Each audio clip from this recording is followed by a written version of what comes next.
నమస్తే, నేను మీ ఈశ్వర్. ఈ 6 న్యూస్కి స్వాగతం. వార్తల్లోని ముఖ్య అంశాలు. భువనగిరి మాజీ బీఆర్ఎస్ ఎమ్మెల్యే పైళ్ల శేఖర్ రెడ్డి గుట్టలు మాయం చేసి 100 కోట్లు విలువ చేసే భూములలో రియల్ వెంచర్లు చేసి బంధువులైన తన బినామీ కాంట్రాక్టర్లతో వేల కోట్ల రూపాయల పనులు చేశాడు.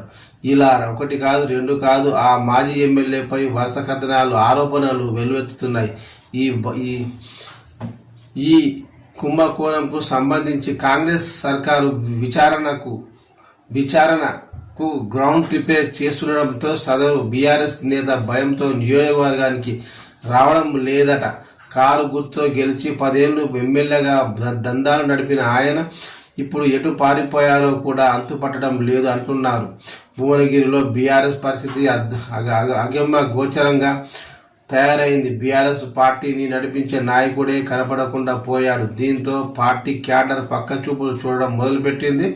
10 సంవత్సరాలు ఎమ్మెల్యేగా పనిచేసిన నేత ముఖం చాటేయడంతో పార్టీని నడిపించే నాయకులు లేక మొత్తం కాంగ్రెస్ వైపు చూస్తున్నారట. మైనింగ్ శాఖ అధికారులను తన గుప్పిట్లో పెట్టుకుని అనేక అక్రమాలకు తెరలేపారనే ఫిర్యాదులు వెలువెత్తుతున్నాయి. గడిచిన 10 ఏళ్లలో బీఆర్ఎస్ అధికారంలో ఉన్నప్పుడు చేసిన వెంచర్లు జరిగిన రిజిస్ట్రేషన్లపై ఇప్పుడు కాంగ్రెస్ ప్రభుత్వం విచారణ జరిపించాలని చూస్తుండడంతో ఎక్కడ తన గుట్టు బయటపడుతుందన్న భయంతో పైళ్ల అడ్రస్ లేకుండా పోయారంటున్నారు.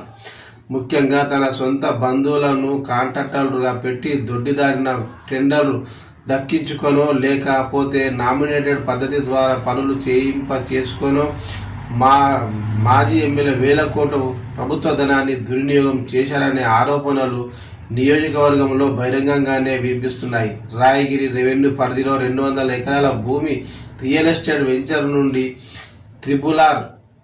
త్రిబులార్ రోడ్డు వెళ్లకుండా అలైన్మెంట్ను మార్చిన పెద్ద మనిషి అతనేనని, రైతులను నిలువున దోపిడీ చేసిన వారికి సంఖ్యలు వేయించిన ఘనత కూడా పైళ్ల శేఖర్ రెడ్డికే దక్కుతుందని రాయగిరి వాసులు ఆరోపిస్తున్నారు.